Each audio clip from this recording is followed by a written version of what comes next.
Warahmatullahi wabarakatuh. Kaifa halukum? Alhamdulillah khair. Sebelum memulai pembelajaran pada kali ini, alangkah baiknya kita membaca basmalah bersama-sama. Bismillahirrahmanirrahim. Materi yang akan kita bahas pada kali ini yaitu mengenai dinamika rotasi. Materi yang akan kita bahas di dalam dinamika rotasi yaitu momen gaya atau torsi. Apa itu momen gaya? Nah, momen gaya adalah gaya yang diberikan kepada benda supaya benda bisa berputar. Misalkan kita mempunyai suatu benda, kemudian kita berikan gaya sebesar F, maka benda di sini akan mengalami perputaran. Contohnya pada penggaris. Misalkan kita mempunyai penggaris. Penggaris di sini kita pegang dengan menggunakan tangan kiri. Kemudian kita berikan gaya dengan menggunakan tangan kanan. Nah, apa yang terjadi pada penggaris?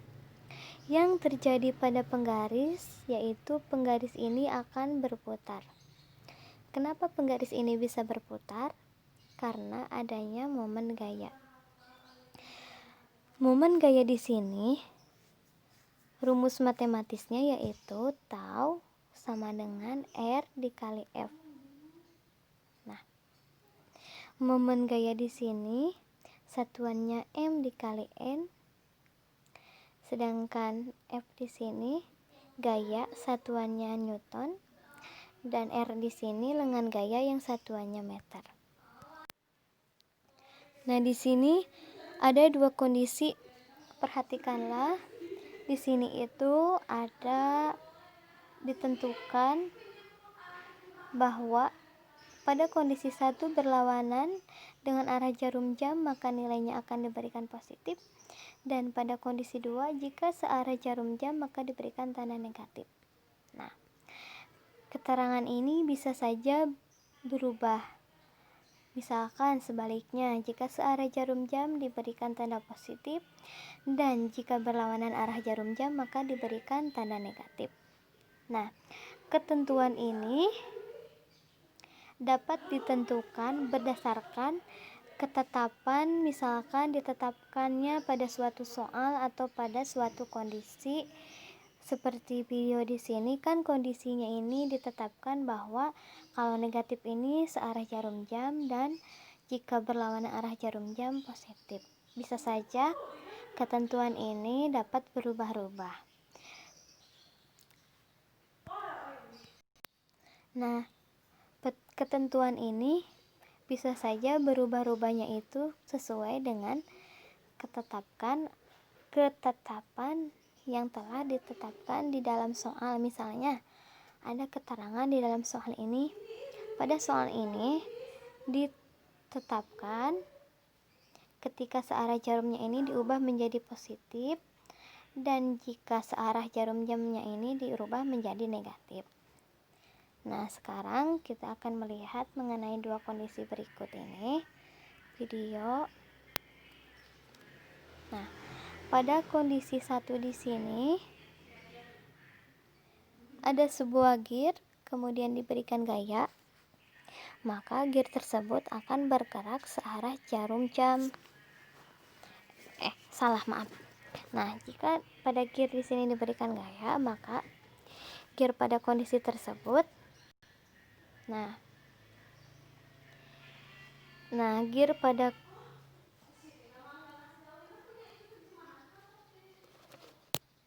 gear pada kondisi ke-1 di sini arah putaran gayanya berlawanan dengan arah jarum jam sehingga taunya bernilai positif.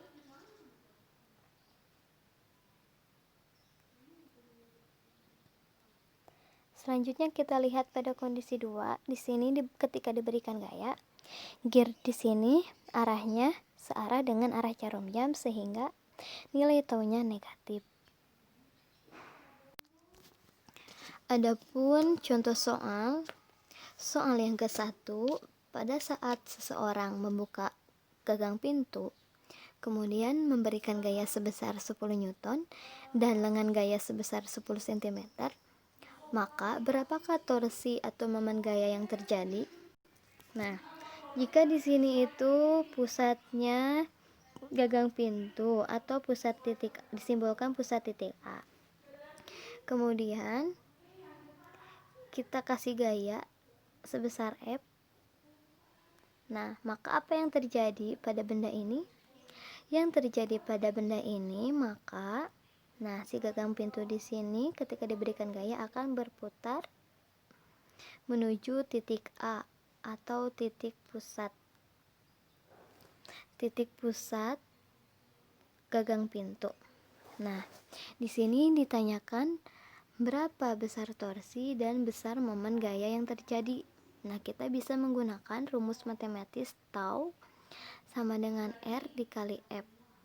R di sini sebesar 10 cm. Kita bisa konversikan ke dalam meter, maka nilainya menjadi 0,1. Kemudian dikalikan dengan nilai F sebesar 10 Newton. Maka nilai momen gaya atau torsi sebesar 1 Nm. Adapun contoh soal yang kedua. Nah, perhatikan gambar di bawah ini. Tentukan momen gaya di titik A. Nah, di sini kita ditanyakan momen gaya yang terletak di titik A.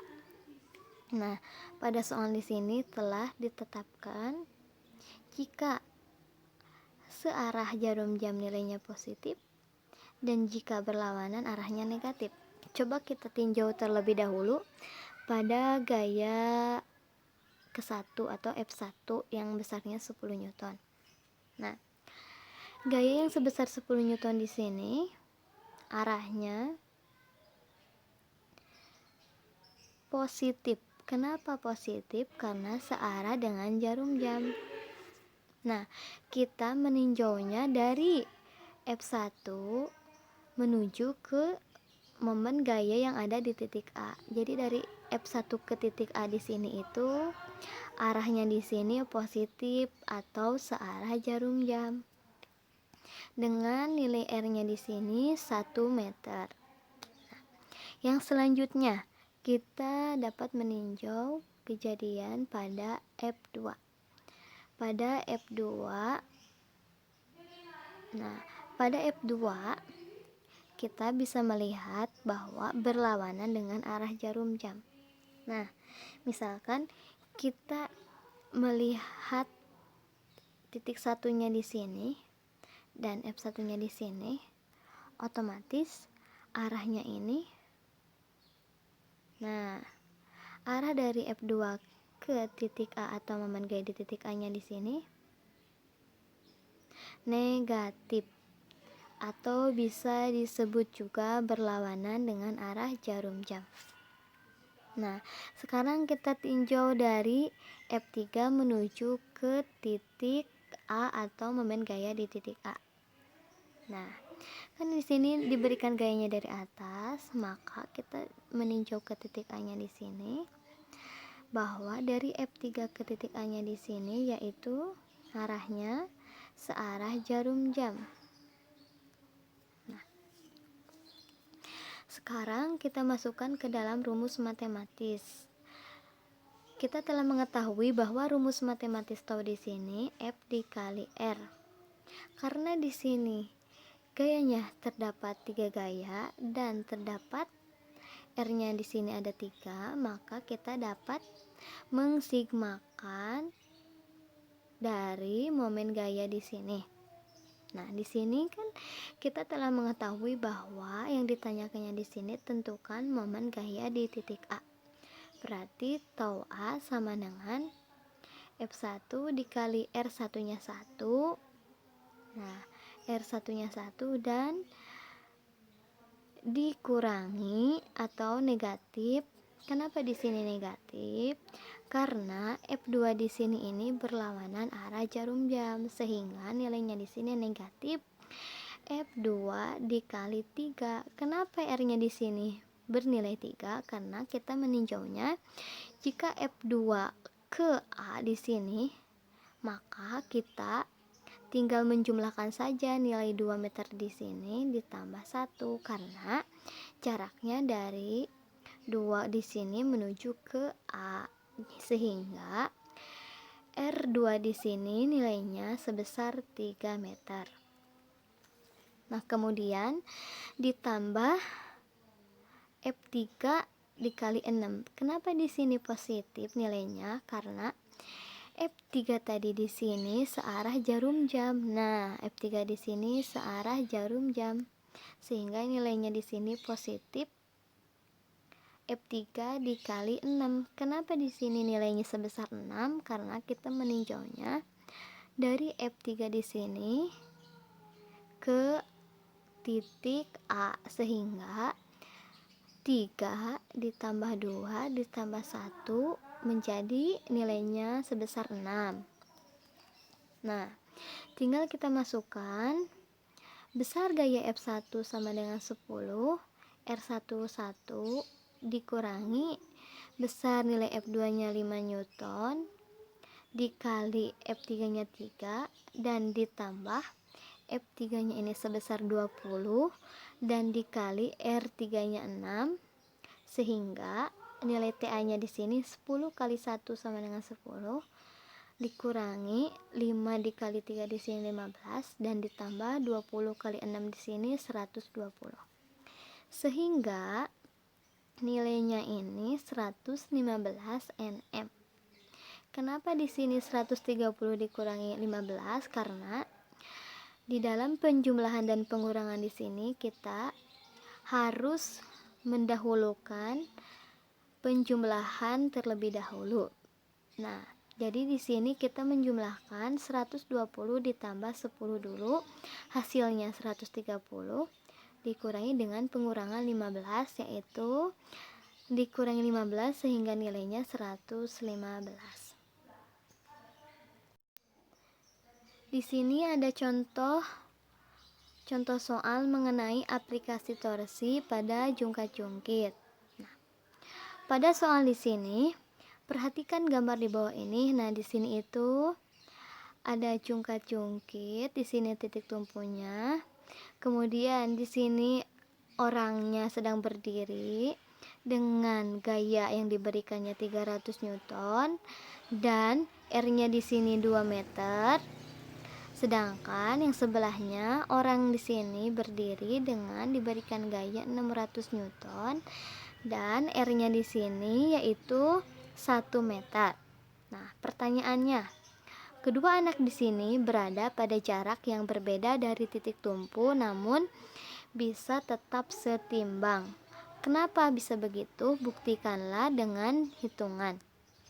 Jadi, buktikanlah kenapa dua anak ini bisa setimbang. Nah, soal ini dikerjakan di buku tulis, kemudian dipotokkan dan dikirimkan ke Google Classroom.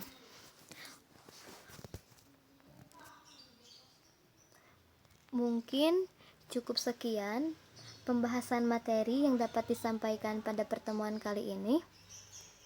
Wabillahi taufiq wal hidayah. Wassalamualaikum warahmatullahi wabarakatuh.